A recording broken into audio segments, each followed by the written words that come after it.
background so folks understand where we're going to. Morphosis is one of the partners that we have, arguably the closest partner that we have in the Institute of Interim. Oh, somebody's got a bit of tapping going on there. Okay. So Jonathan, sorry, I apologize. Simon and Joe are from Morphosis, one of our closest partners. Their skill is really around helping interims be able to understand what kind of offer they make to the interim market, number one, and number two, how to hone that to be able to land assignments, etc., etc. They offer at an extremely cut down rate for IIM members further work than just the seminar, but on a one-to-one client basis, if you like, to work with them should you choose to go down that route.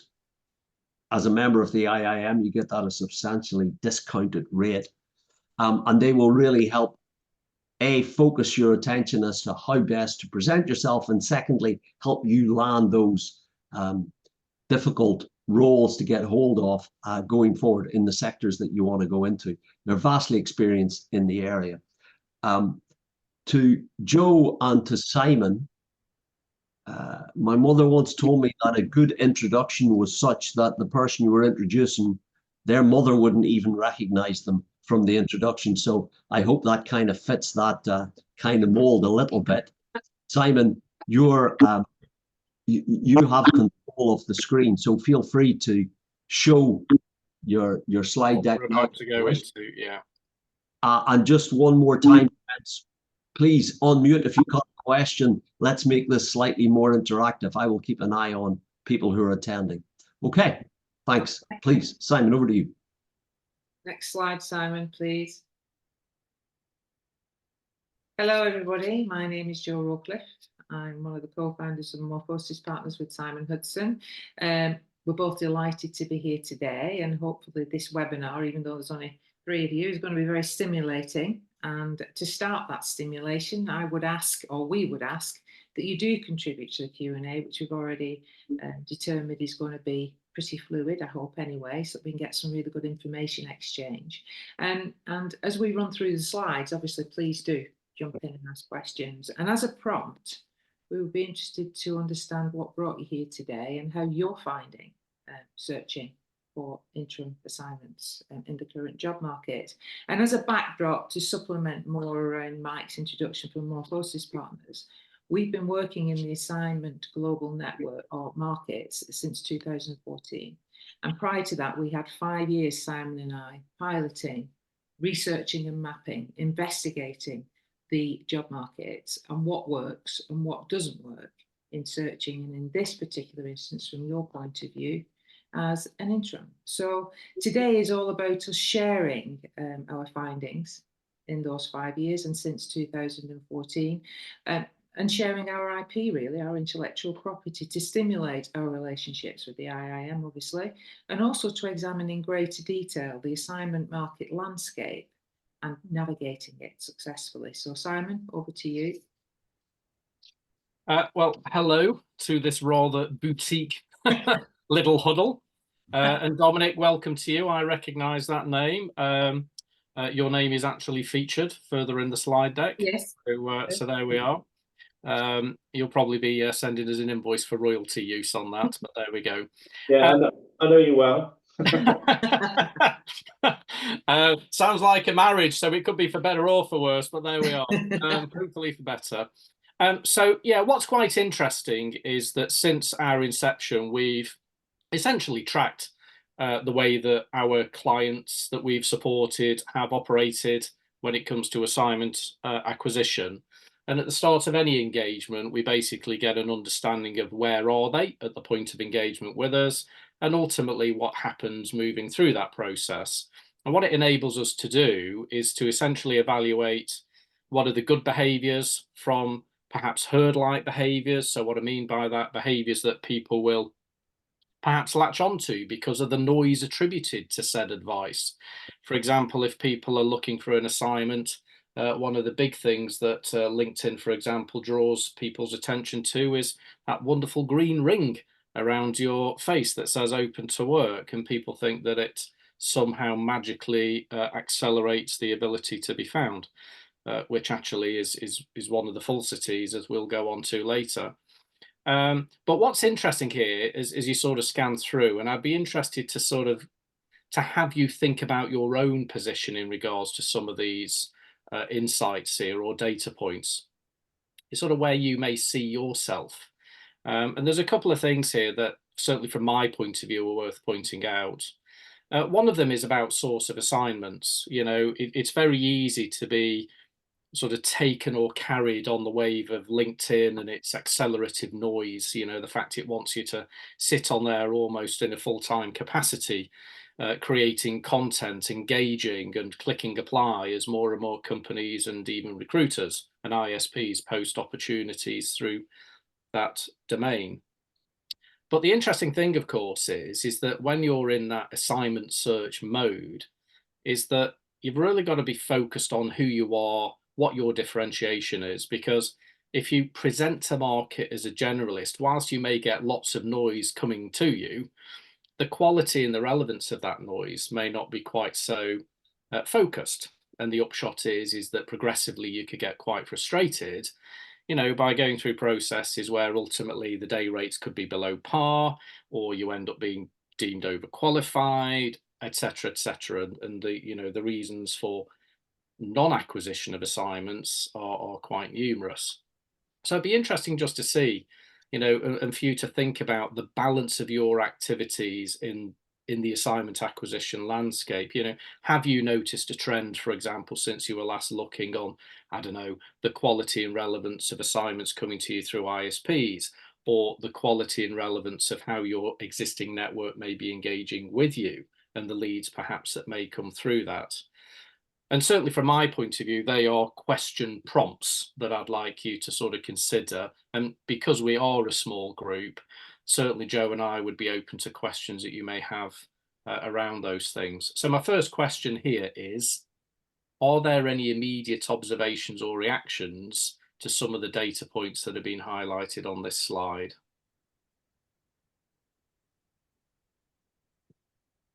I think perhaps an observation I'd make, Simon, would be, I completely agree. I think you've got to define, and we did this, I mean, I did this with you a number of years ago, and it's proved to be actually very successful.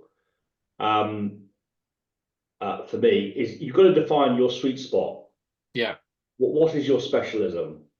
Because if you, and that's your brand, and you build your brand reputation, and you know, this all comes about, I mean, I keep, you know, I have a strong network, and I've networked very strong over the last few years, and that has secured me assignments, and often, you know, at the last few times when I've come to securing an assignment, I've had multiple offers on the table.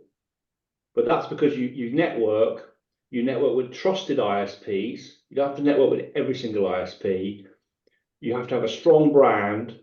I think you have to finish your assignments well. You have to immediately write up a case study of the problem, your approach, and the outcome, and get recommendations and referrals that can be absolutely used as future references. And I think if you keep that cycle of going on and keep networking and growing the network, then what you find is that when you finish an assignment and you reach out to ISPs, contacts, they want to set up a call with you.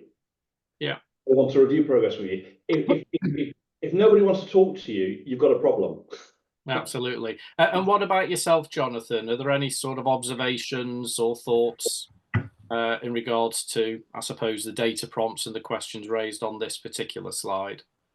Yeah, sorry, I don't know the name of the previous chap who's speaking. Dominic. Dominic. Hi, Dominic. Yeah, I would agree with Dominic in the sense that the majority of my roles have come through personal networking. I've only been doing this, I'm in my 4th year, so I'm pretty early on in my interim career. Yeah. And I'm probably finding it more challenging is that I'm a generalist interim, so I go in and I head up P&Ls usually in some kind of turbulent situation, whether someone's left or died, and they need someone trusted. The board needs someone trusted to go in and be dropped in for a short time to keep the place running and check that nothing's in the cupboards that shouldn't be. But so in terms of the specialism, I'm not a finance lead or a technical PM or anything like that. So I think you need to adapt according to your strengths. And to your point on LinkedIn, the kind of content I've been trying to develop has been more sort of generalist thought leadership, but I don't think well, I know it hasn't led to any approaches, and I'm certainly not expecting or putting all my eggs in the LinkedIn basket. I don't, as I say, most of my roles have come through personal networking. Which is great to hear. And I think across Dominic's comments and yours, Jonathan, what we're seeing is that, you know, it's a happy balance, and it's a variable balance depending on the segues and the nuances, I suppose, of your particular marketplace at any given time. So that's great, you know. Simon, just a quick question, if I can interject. I think it's a very interesting comparison between Jonathan and Dominic, in the sense that Dominic seemed to be very able very quickly to identify what he was really good at. And Simon was very much in there. I'm a kind of a generalist. I keep the ship running kind of approach. And sorry, gents, if I'm putting words into your mouths there, but it seemed to be that, you know, replaying back what the kind of conversation you're having. Yeah, absolutely. What's your view on that, Simon, from a professional perspective? Because obviously you've got two ways of looking at it. I mean, again, you know, I'm sure Dominic will have his own view on our experience, you know, his experience with Morphosis Partners, but he suggested it was quite valuable and useful. So I shall venture on that tone. And I think with Dominic, you know, that sense of focus, clarity, even though actually Dominic's background, if memory serves me correct, is sort of at the interim sort of MD, GM type level.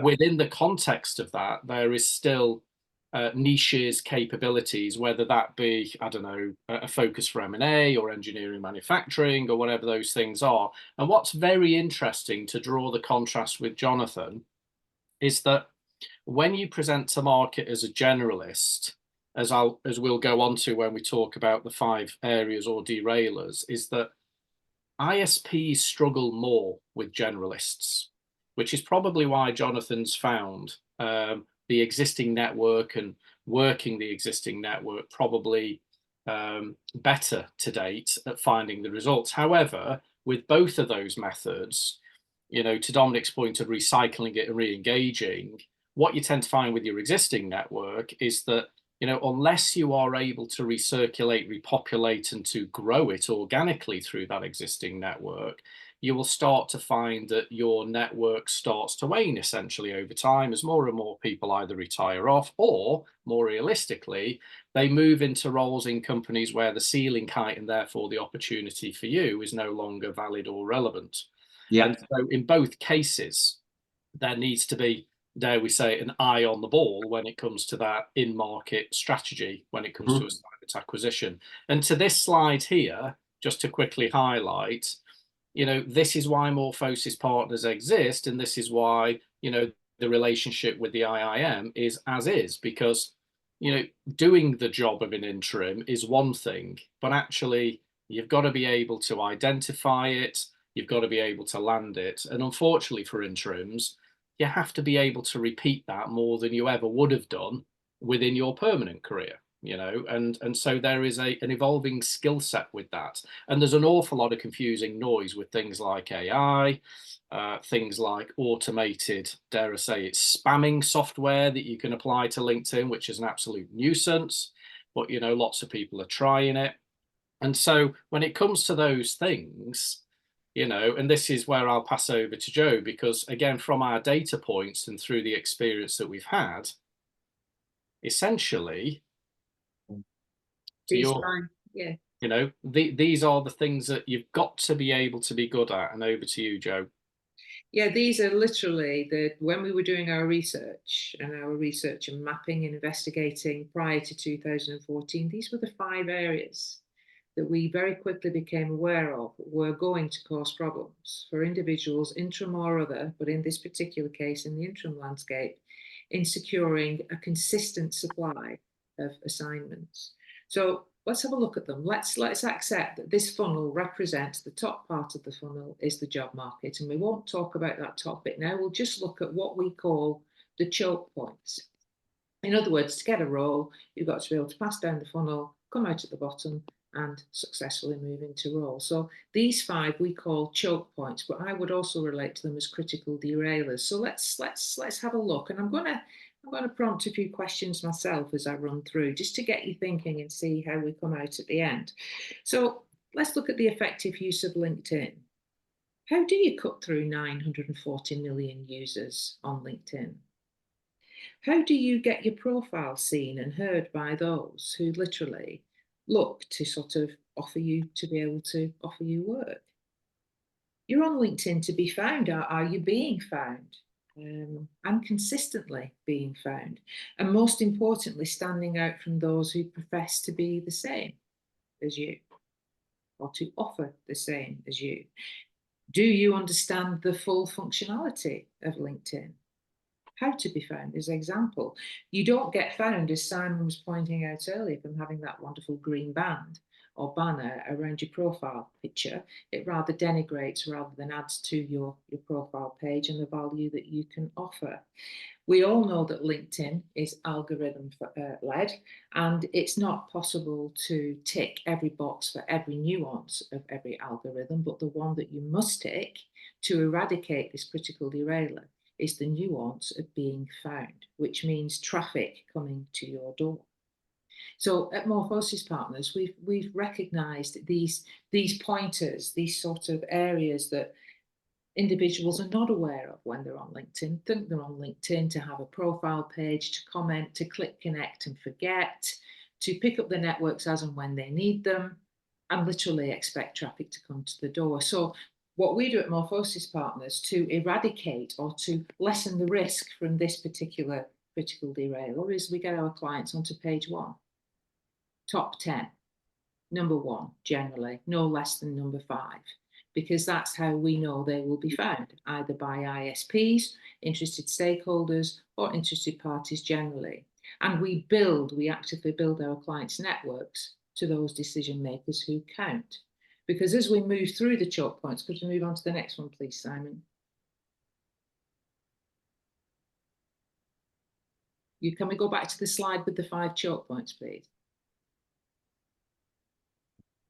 This one, thank you. Can we leave it here for now? So we're talking now about correct alignment to ISPs. So when you think about ISPs, are you aligned to the right ISP and the right firm, bearing in mind that in the UK, and only the UK, we won't go further afield at this point in time, but there are over 40,000 recruitment type firms incorporating ISP, headhunter, search and selection generally in the UK. So a question, are you aligned to the right ISP in the right firm? Have you positioned yourself as their preferred candidate? And ISPs, as we know, and you've often found yourself, I'm sure, will compete with directly sourced talent, either through an internal attraction team or through those known in the networks of the exec team, as example. So are you worth the ISP fee over and above your day rate against those who were directly sourced by those companies?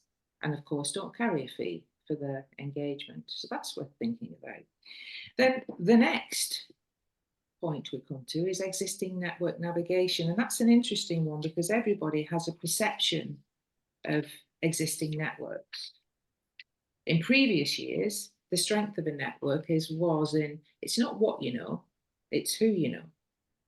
But in the highly connected world in which we now live, an existing productive network is not a backward-facing one from where you have been successful, and indeed where you have come from.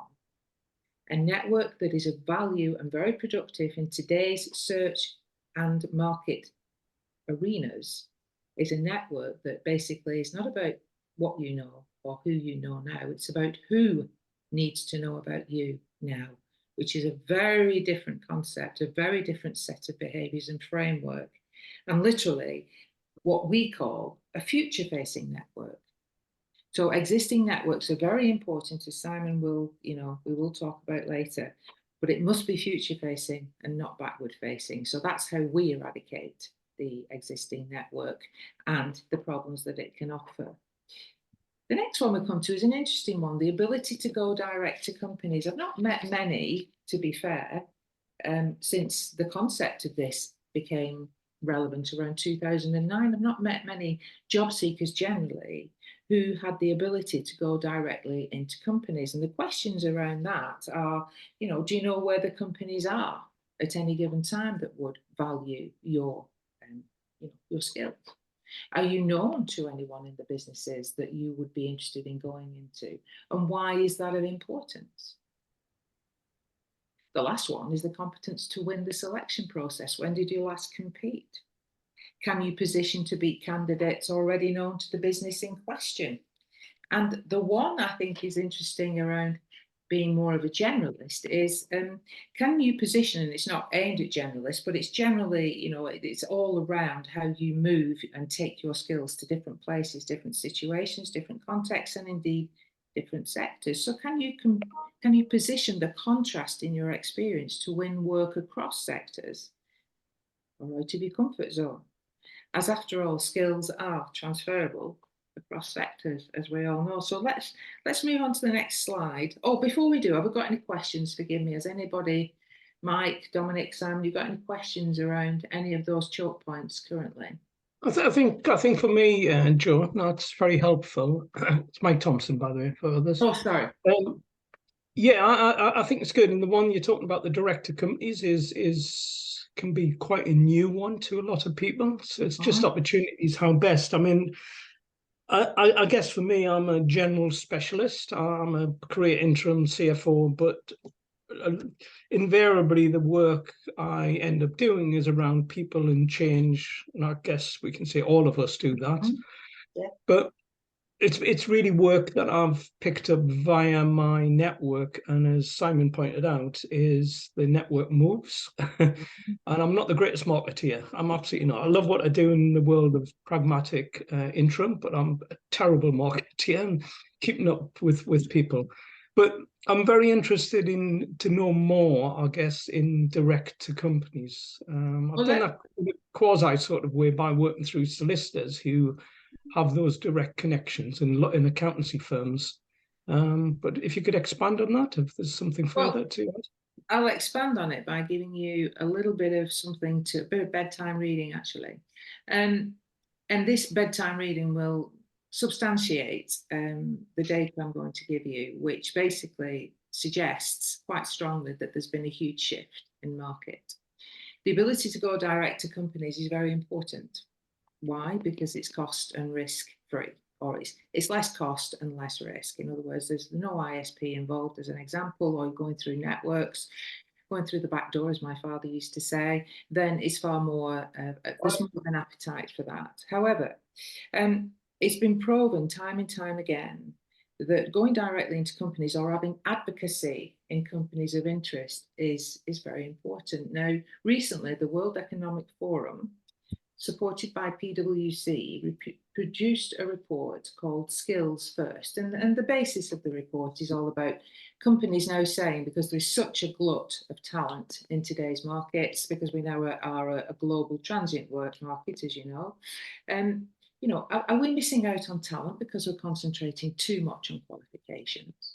Should we be looking at skills and personalities first? So the report centres on that, and as I say, it's supported by PwC, a renowned firm in itself.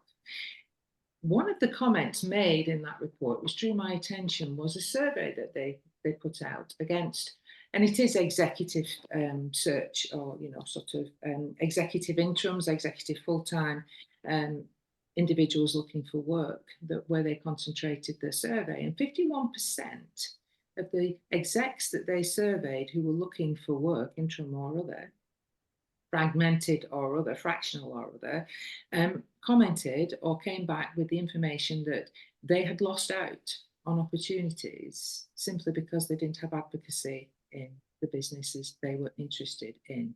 That report was backed up, or prior to that report, a few years ago, the CIPD did a survey across companies in the UK. I can't remember how many companies were involved now, forgive me. But literally their survey said at that time that 47% of companies in this country will not take on a senior player in any functionality or context without advocacy, without being known in their business. Interesting. So the ability to go direct to companies implies that you have to have a little bit of comfort around the company when you do so. Does that give you any sort of... Yeah, it does. Thank you. Yes. Me, Joe, Mark speaking. Interesting comment on the transferable skills across market sectors. Yeah. One of the things I find very difficult in any gaining employment context, interim, perm, or otherwise, is that clients, or rather the people who need the talent, tend to want people that have experience from their particular sector. And that may be down to the most, have you had experience in being able to sell equipment into operating theaters? No, but it's a medical piece of equipment, kind of thing. So I was wondering how you do that, because I think that's a big leap. I've had a conversation with Anderson Quigley recently on the topic of being able to go from public sector into private sector, even those two big, if you like, lumps, very difficult for people to see that. But then again, to your point, it's an ISP and they want a pigeonhole. That was the question. How difficult and realistic is it? You're right for me to come in there, yes, Joe? Yes, go on, yeah. Yeah. So, I mean, we need to move on through the slide deck, but very quickly, if you think, everybody who is an interim is essentially skilled at going into an organization, and you're effectively assessing and appraising the operational or the strategic risk profile. And if you're a finance guy, then that could also be the financial risk profile. So the key word in all of that is risk. And so if you're a hiring business that makes, I don't know, certain products or services within healthcare environment, for example, and you are presented with two individuals, one who can basically say, yeah, I'm sort of aware of that healthcare type category product or service. And we have another individual who basically is being presented via, let's say, an ISP, although there are other channels where there are margins added for introduction. So, it's not just about ISPs, but the equation of risk, if you're seeking £1,000 a day, and an ISP has a 20-30% margin, the point is the buyer is looking at 1,300 a day, not 1,000 a day for your expertise. And hiring always has been and always will be based on one word, which is comfort. And so the whole capability that Morphosis Partners executes for those who have the desire, aptitude, and transferability to navigate into alternative sectors, that one of the key things you've got to be able to do is hedge by de-risking that equation. And that's why if you do want to engage cross-sector, for example, of which nearly probably 2/3 of our clients have that aspiration. Yeah. We don't do it through the ISP channel because simply the equation is loaded towards playing safe in the buyer's eyes. Healthcare to healthcare. And you can't blame them for that, because at the end of the day, it would look odd for an ISP to present candidates who are from totally unrelated sectors, because the client will look at them and go, do you not understand who we are and what we do? So it's a very simple psychology that sort of biases the skew. And that's why we talk about two things here that are so important if you want to transition successfully. The first, your ability to go direct. Nearly 1/3 of our clients want to transition for the first time into PE-backed businesses. They have no background or track record of doing so. Some of the clients who come to us have said, I've been banging on that door for 10 years or more without success. Now, clearly, when they engage with us, we've got to do a risk assessment, i.e. how realistic and feasible is it for them to transition?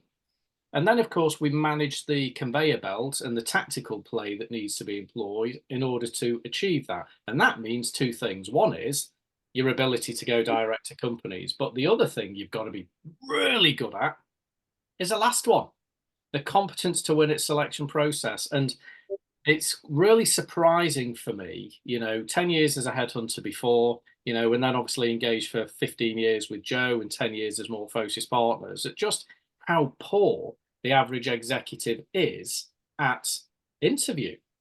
For example, one of the key things that we appraise for some of our clients is their ability to win the assignment. And we have a scoring mechanism. And what's quite interesting, if I just take the clients we've had in the last, say, 12, 18 months, the average score that they get when we give them that mock interview is 23%. Wow. Now, why is it so low? It's so low because they're historically used to getting gigs and opportunities through the networks they know and the ISP relationships that they've come to know. So the point is, it becomes much more assumed, it's conversational, it's much more relaxed. You can kind of turn up and say what you want to say, essentially. But if you're trying to break into PE for the first time, or transition from public sector to private sector for the first time, 23% ain't going to cut it. Yeah, for sure. However, the good news is we know what percentage you do need to get in order to make those things more likely. And the good news is you don't need to get to 100% or 90 or 80. 60% is good enough to transition sector.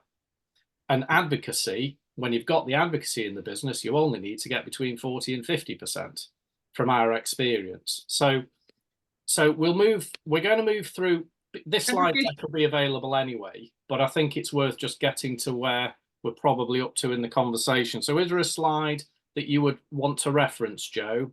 I just want to go back to the one before, if you don't mind, because just stop there. This is the top of the funnel. And, I'm ex business development, ex L&D, ex transformation, very much about making things in situations in people's lives and in businesses better. And every project I've ever embarked upon, and let's be honest, looking for assignment is a business development strategy. And I've done lots of those. And one of the first things I do is understand where I'm going, what I'm after, and where the target audience is. So let's just assume I've done that. The second thing I will do is understand the landscape into which I am dropping myself and my team in. So to give you some more data points, this is the job market that you are working in and navigating when you're looking for assignments. There are 22 working sectors in the UK sitting under public, private and voluntary sectors. Each sector has its own ecosystems, and currently under the 22 working sectors, there are 180 supporting sectors. There are 198 countries that you, as a British citizen, can work in from the UK, whether you wish to live there or continue to work from the UK. There are over, as I've said before, and Simon's mentioned, over 940 million professional profiles on LinkedIn. This is the interesting thing. From one search that we have done, we found alone 1,970,000 people who use the term interim to describe how they deliver their expertise. So I thought it was worth you noting that. Because that's the job market, guys. That's what you're looking at when you are looking for assignments. So carry on, Simon. Yeah, the LinkedIn slide we mentioned earlier. So I think we'll sort of move on from that because the topic that's being raised is more about the curiosity to go direct. Yeah. And winning at selection, which is the one that obviously we've been pointing out. But by all means, interject if there are questions you're curious to have answered in respect to, say, ISPs or indeed the existing network. I think we have touched upon those two things. The ability to go direct, to sort of just reiterate on Joe's point, is that if your view to market is, I'm a generalist, I perceive my skills to be transferable, and so the problem you have with that thinking is that where do you start? Because to Joe's earlier observations on data, it's a big old landscape, and so for any sort of marketeer or sales focused mindset, they really need to be able to carve their path from within that. So instead of viewing it as a massive lake or ocean, indeed, you've got to view it as your own little pond and understand where you've got to drop your fishing line, basically. And so that all starts out about saying things like, well, okay, let's say I'm a finance director, you know, and I've worked in lots of different sectors. Okay, that's not niche, you know, that's not a specialism. But what if, for example, you are able to determine that in the last 3 or 4 assignments as a finance director, that actually the commonality is you seem to have been brought in every time there's a turnaround situation. So actually one facet of your skill is actually you're a turnaround person. So you're thinking about situational alignment. And that's the big picture context of where your skills become really apparent. But within that, what is it about you that gets selected for turnaround? Well, maybe if you dig into your role as an FD, maybe it's the fact you've had a formative role where you were really good at FP&A, just for argument's sake, financial planning and analysis.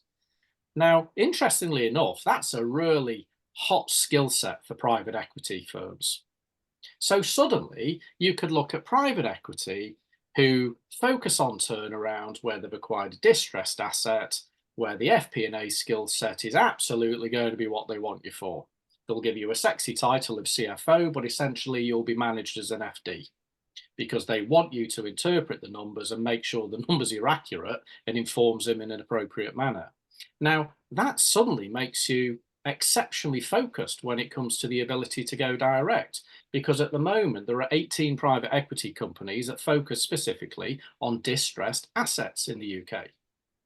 And then within that, you may have majored on mid cap or large cap or indeed small cap. So the segmentation goes down even further.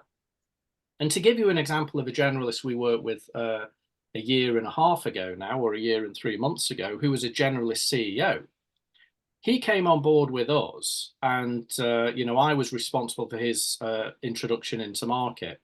His target audience, once we'd got him focused, the first wave that we engaged was 11 target companies. That is it. There is no spray and pray. There's no scattergun.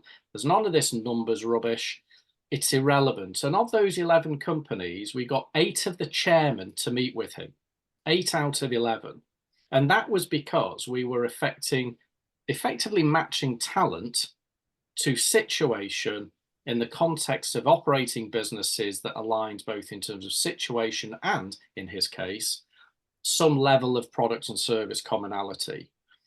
We have transitioned others from private sector into public, you know, which again, we won't have time for those sort of insights on this webinar. But the point is, the model that you have to employ to be able to transition effectively is different than, thank you for the call, recruiter, or I've spotted a job advert. It's not ideal. I'll put my name in the hat and see how it goes because I'm not seeing much else. The problem with that is you're investing a lot of time and energy, which ultimately will frustrate you, even if when you hear nothing or get no feedback or get rejected, you will still take that into your psychology because at the end of the day, you've had a successful permanent career. You want to be successful as an interim. So all of these things will chip away at you. And so our framework is all about not following the herd because the skill set here is about differentiation within the marketplace. Ability to go direct is a key skill. And for those, obviously just the two of you here, one of our interesting observations is tracking the differential on day rates that our clients are able to attain when they go direct. Now, it's curious to know that on average, and there's 2 things that influence this. One is the fact that the buyer risk is reduced. It elevates the perception of the individual being introduced in the buyer's eyes. And the more that that perception is elevated, the more the buyer says, I want. But the other interesting thing is that by going direct, whoever the intermediary introducers are, you have the opportunity of commanding more of the total budget. Now, in certain cases, if I think about the chap who we got in front of 8 chairmen from 11 that was our first phase, we don't ignore ISPs, we don't ignore recruiters. Once we'd had the conversation with the chairman, he actually said, we actually use Corn Ferry in order to do leadership assessment and benchmarking at this level. And whilst your guy will be coming in on an interim basis, We still need to go through this because this is our process. But we'd already got the advocacy of the chairman. So imagine which is easier, trying to knock on the door of Corn Ferry blind as another candidate wanting a job, or actually getting a chairman who engages with Corn Ferry to say, by the way, how are you getting on with the shortlist? Because there's a chap here called James who I'd quite like to have assessed, please, you know, for this opportunity, who's come via network. And the other thing that elevates the day rate is your ability to align your capabilities in a way that satisfies the focus disposition, I suppose, of the intended buyer. So what do I mean by that?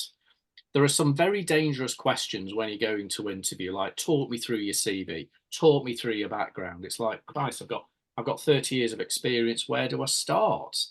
So to give them that 30 years of rich insight that you'll naturally be enthused by can actually put them off, when maybe all they're interested in is a particular sweet spot of activity that you may have done in one particular assignment reasonably recently, and that becomes your fulcrum point, as Joe and I call it in Morphosis Partners, that gets you into the conversation.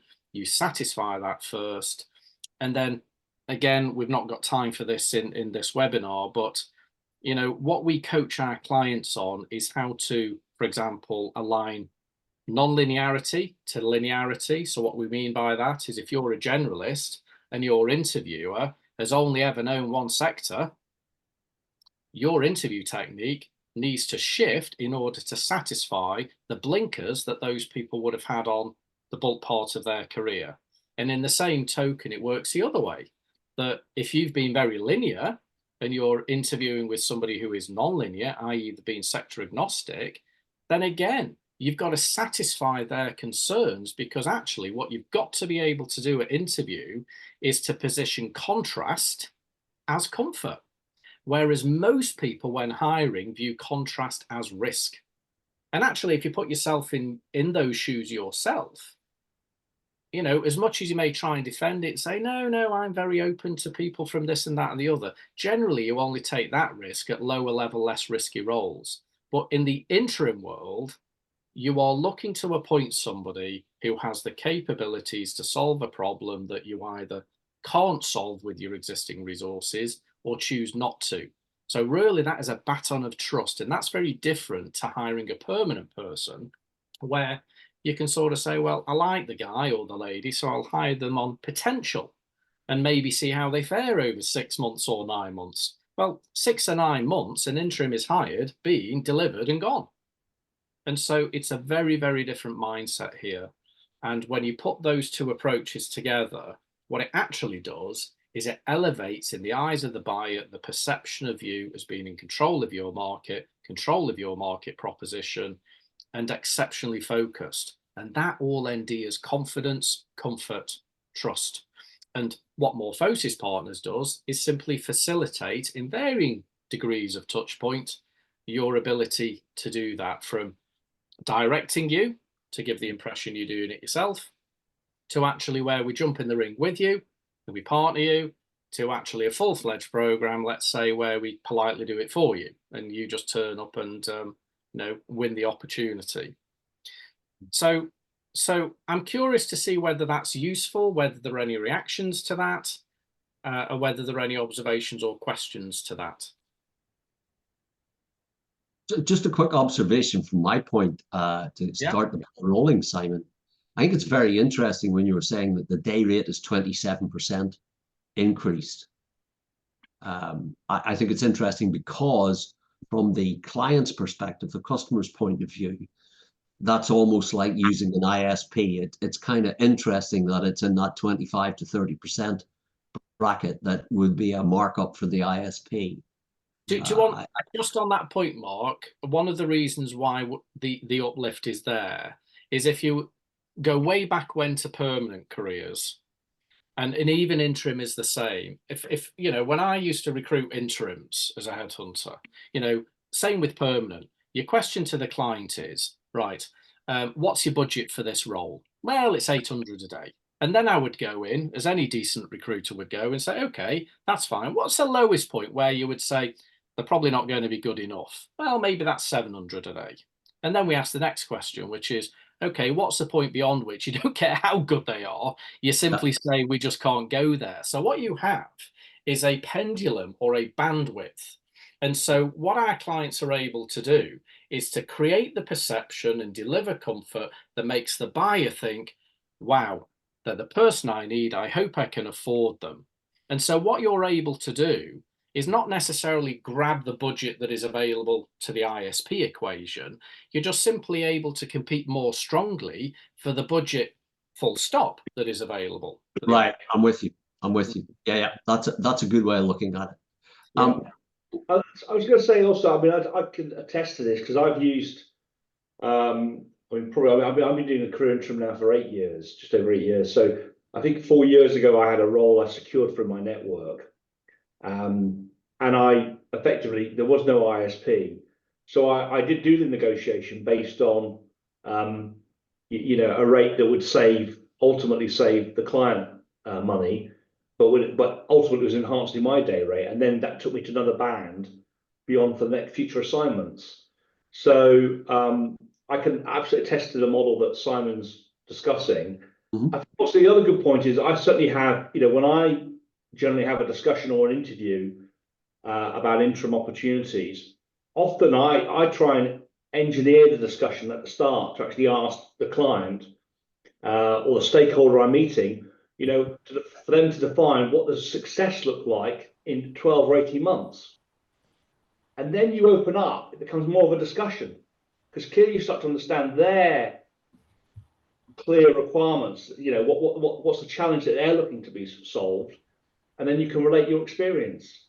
And that avoids this sort of, what Simon referred to, going into talking about the sort of, can you talk me through the last 30 years of your CV? It's a horrific question, and it's ridiculous. But you know, you need to be brave to, or I say, I've learned to be. You've got to be brave to ask the question about, you know, what does success look like for you, and that leap of faith, and then think, well, I can engineer this conversation to fit my experience with their requirements. But that can be very successful for sure. No, I get it. Jonathan, I noticed you put your hand up, albeit virtually.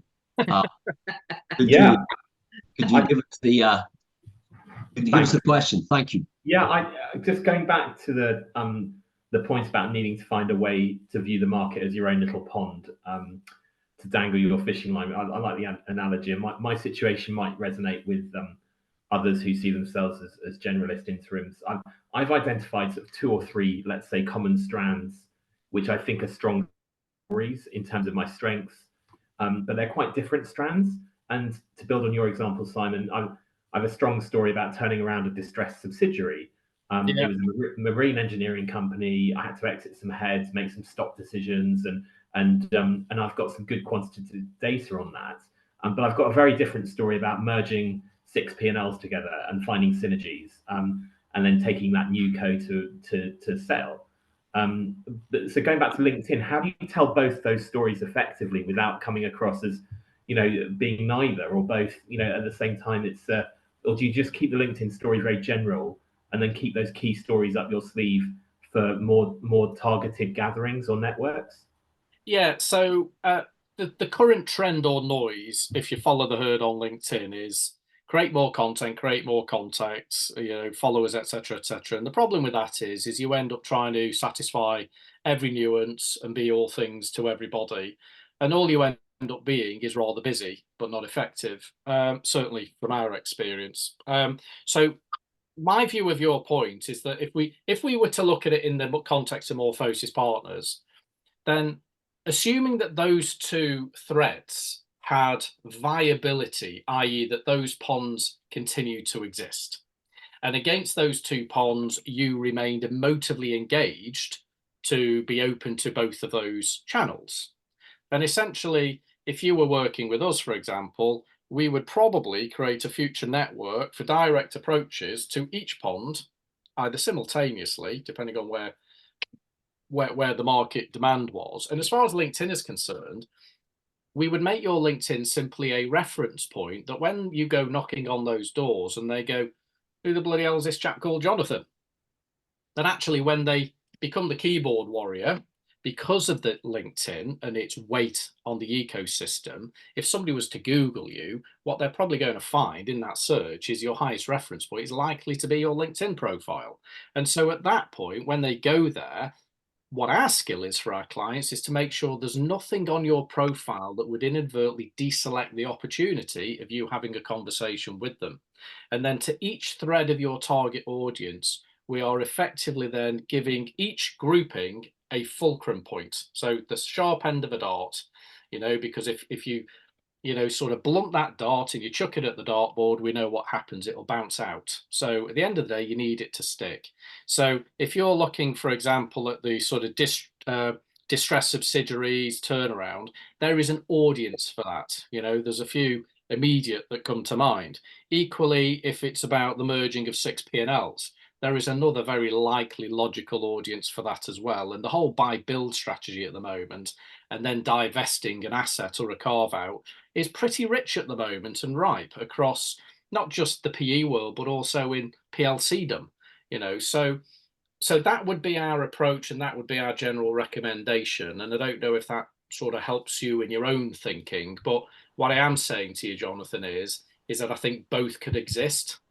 Yeah, it does help. Thank you. Because it's that risk point about making sure, and it feels a bit of a negative strategy, but you've got to make sure your LinkedIn profile doesn't stop you from having the conversation when they look at it. Yeah, basically. That's right. Yeah. Okay, so that's where we are there. Any further thoughts or questions on that? Could I just point out about LinkedIn? That, you know, many people bring to my table, you know, the effectiveness of their CV, and you know that it has to be, you know, it's the first port of call for any search. No, it's not. The first port of call is your LinkedIn presence, because any company worth its salt, with any measure of common sense, will not spend time sifting through pieces of paper served by an ISP. They will want links to profiles. And if you're not on LinkedIn, and if you're not, as Simon said, appetizing to the buyer, they will pass you by. But your CV is no longer a door opener in any other arena than that of an ISP. It's more of an aide memoir. Your door opener is obviously your LinkedIn, and the second door opener, or the second sort of facet to sell you, is your likability. And I just wanted to bring that in. So where are we now? Oh, we're on the table. Some of our winners. Thank you. Yeah, I mean, obviously Dominic's here, which is why I've moved on from his kind testimony there. You know, we won't embarrass him, even though his face isn't on show. Needless to say, we're very grateful for that, Dominic. This again is just basically a table for you to look at, to reflect on. It's a bit of a before and after, really. You know, we've got various individuals' sort of functionality titles listed and location listed on the left. We've got a time looking, in other words, where they were and how long they've been looking when we met them. The opportunity loss, in other words, how much revenue they'd lost in that time. And then we move to the other side without all the audit trail and operational efficiencies, etc., to give you the view of, you know, how long we had to work with them to correct. In other words, to take those 5 choke points and turn them around. Because after all, if they're all corrected and you are who you say you are, why wouldn't they work?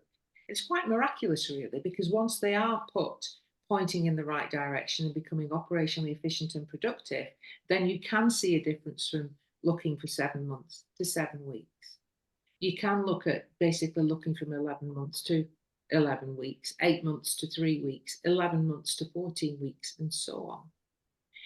This table is quite interesting because these people do exist, and wanted to bring this to your attention so that you could see that there are quite a few sectors involved, and we work across all sectors, all 22.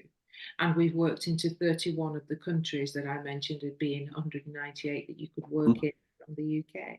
So I wanted to sort of bring this to your attention just for a bit of reading, a bit of reflection, just to cast your mind back to other times when you've been searching, if indeed you're not searching now, to, what the differential could be if you were to look at those choke points and attempt to correct them yourself from the information we've given you, or indeed have them corrected by ourselves. So moving on, next slide, Simon. Joe, just as we move on there, Mike's got a question. Oh, sorry, Mike, sorry. Yeah, not a problem. Very quick, just on that, because it's helpful to see a table like that, Joe, Simon. One of the things I'm looking at this year, as I say, I've been in Interim in the UK, mostly in the southeast and in London, but looking at overseas opportunities, particularly Asia, Southeast Asia, that would be, and North America, end of the year into the following year. What particular nuances, and I obviously appreciate with time, we haven't got a lot of time to talk about, but how does that tend to differ? Do you go through UK PLCs to obtain the opportunities overseas, or are you actually going overseas? You happy for me to take this? Yeah. So in short, we take a very individual perspective. So that's the starting point of a generalist answer, but I will make it focus. So if we take the example of on this table, actually, is quite interesting, the CFO who was residing in Turkey. And he basically came to our attention.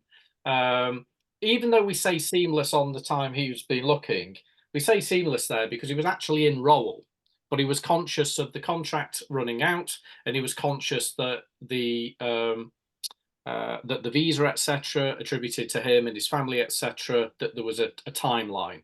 So by the time he came to Joe's attention in first instance, I think he'd got like 8 or 9 weeks left before it was like, oh my God, what do we do? I've got a load of suitcases and a family. So from his point of view, which hopefully gives you a sense of our approach here to answer your question, Mike, what we effectively said is, listen, with that deadline of, 8-10 weeks, we can't be dancing around trying to reinvent you. You've got to play to your strengths. Sure. And so his marketplace was extractives, so mining, commodities in particular. So what we did is, once we'd got him focused to agree that, because that's the first obstacle, getting him to agree with our interpretation of the sensible strategy and focus, we then mapped out, so as in Morphosis, we mapped out his competitor audience to the firm that he had worked for, wherever those firms happened to exist. Now, in his case, that meant that we presented a list of firms that were relevant to him in Turkey, most of which he hadn't heard of, even though they were direct competitors. And equally, we also ascertained that for the commodity and the particular firm in question, there were quite a lot of very similarly structured firms in Africa. So that was presented to him. To be fair to him, he was exceptionally diligent, one of our perfect clients, let's say, in the sense of being able to do what we asked. He worked through it very quickly. All we needed from him was an emotive reaction to say, this makes sense. And that's an important thing, because CFOs are naturally inclined, want to download P&Ls, annual reports, and all the rest of it. It's like, no, you can do that once we get you to interview. We've got to generate the interest first. So from that list, we then basically mapped out the approach that was necessary in order to capture the interest. And it took us 7 weeks from a zero start to gain his focus clarity, identify the target market. Part of the pace with him was based on his ability to engage with us and do what was required at his end. Because it's not about our ability speed-wise, it's about the client's ability to keep pace with us. And some clients are perhaps in a bit more distress than others, perhaps are a little bit far removed from some of our models and ideas, and therefore take a little bit more time to bring them on side.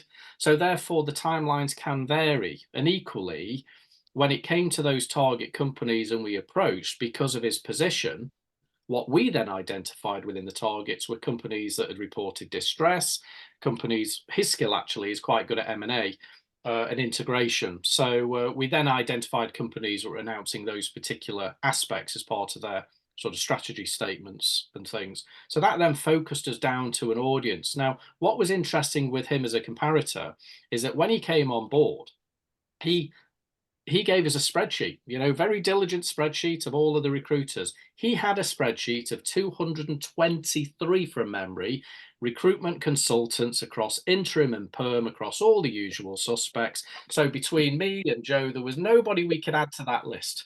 We couldn't, Corn Ferry was on the list. They're very good at extractives and mining, but they couldn't give him a job. They couldn't give him access to a mandate, partly because the consultant in charge, there was one in America from memory, one in UAE. And so when they see this chap in Turkey, it's like, you're not on my doorstep. I can't compute. It's not straightforward. Therefore, I'll focus on the mandates I've got to fill that are easier and more straightforward.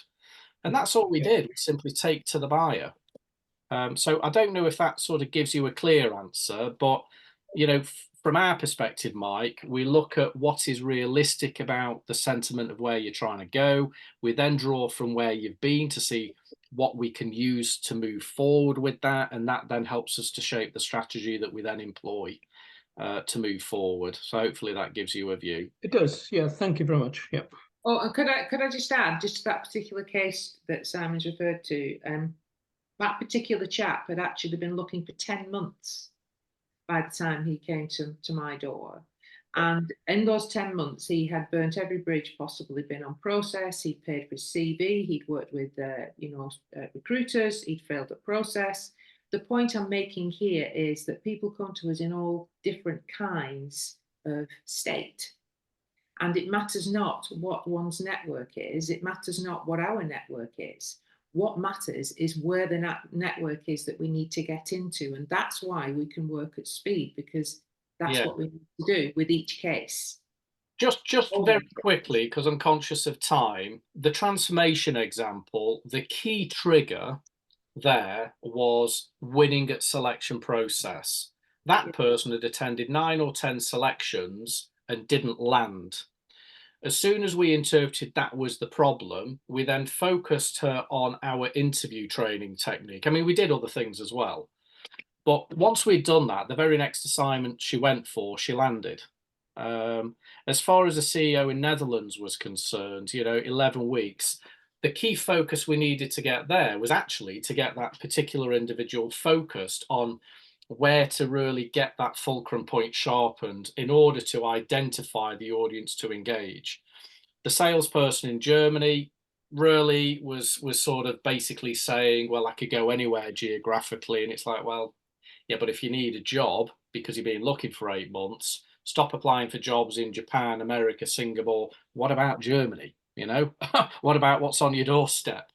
With the CFO in the UK, that was quite interesting because there it was a sector change. So the key thing that we needed to do there was downplay the LinkedIn profile so that it emphasized the transferability of the skill around situation rather than over egg or sell the products or services of the sector that they'd been in. And that was how we facilitated the transition. And the commonality there is moving from PE to PE. Yeah. So I won't go in any more, but I think what we're trying to highlight here is that we take a very individual view and assessment of where the value of support for an individual is going to come from. Yeah. And of course, our webinar today does come with, if we are relevant for further conversation, we're happy to have conversations in first instance, quite openly. And if there's anything beyond that that draws your interest in how we can help, then there is an incentive, whether that be a particular seminar series on a particular derailer or choke point of the 5 that we've mentioned, or whether actually there's a conversation of relevance around more of a supported one-to-one program. Joe will be happy to have that conversation with you. And obviously there's a pretty significant concession should the interest be there and you wish to take the conversation forward. No, I think absolutely on the button there. I think it's clearly you've got a very engaged audience, plus a few folks that I guess you've worked with in the past and that would need a bit of a polish up. I think what this shows us is the ability of being able to set, market and sell, which are the 2 aspects that we're talking about here, one from one another, is critical to being an interim going forward, because if you can't do that, to Mike's point, it's a bit difficult, you know, to land and be able to capitalize on the skills that you're really in the game for. And I think, you know, the sooner interims understand that they have also to market and sell and get good at that, albeit in the context of what they do, then everybody wins, of course. And you're very much helping us. And one interesting point on that, Mark, is that we actually make you more appealing to the ISPs as well, and more placeable to them. So for example, the lady in Belgium, you know, that wasn't a direct source opportunity. For her, the right opportunity we saw happened to be fronted via an ISP that she'd been on 3 or 4 selection processes prior and was unsuccessful. So effectively, we sort of sharpened her up in that area, along with a few other nips and tucks, etc. Repositioned her for the next one, and before and after each process stage, we were there as her counsel and coach. And no surprise that through that engagement and support, she was able not just to land the very next assignment she went for, but to command a day rate that was in excess of her previous attainment levels. Given the time that we have now, because we have gone about 8 minutes over, I think we've obviously potentially overstayed our welcome with Morphosis Partners. I do use the word potentially, but are there any sort of closing questions or comments from either Dominic or Mike or Jonathan? Not from me. I mean, a nice select gathering, and I thoroughly enjoyed it. But it covered a lot of ground, which is great. Thank you very much. Thanks, Mike. Yeah, no, nothing. But thanks again. Very, very good. Good. Well, look, as I say, the opportunity there if anybody wants to reach out to us and have a conversation on a one-to-one basis. Yep. Brilliant. Thank you. In which case, I'd like to close it here. I'd like to thank Simon and Joe for their time. Just to wrap it up, Joe or Simon, anything else you'd like to add before we close the call?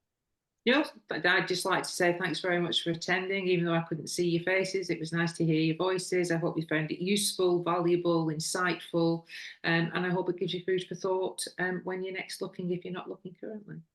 So yeah, and for me, just thanks for attending and thanks for participating and being open with the questions, because it helps to ensure that by the end of the webinar that, you know, Joe and I can feel happy that you've each been able to at least take something away from it, you know, that's pertinent to your own situation and circumstance. And that's it. So thank you. Thank you. Thank you very much, gentlemen and ladies, or Joe and gentlemen. I look forward to speaking to you again soon. Take care and goodbye. Goodbye. Thank you. Bye. Bye.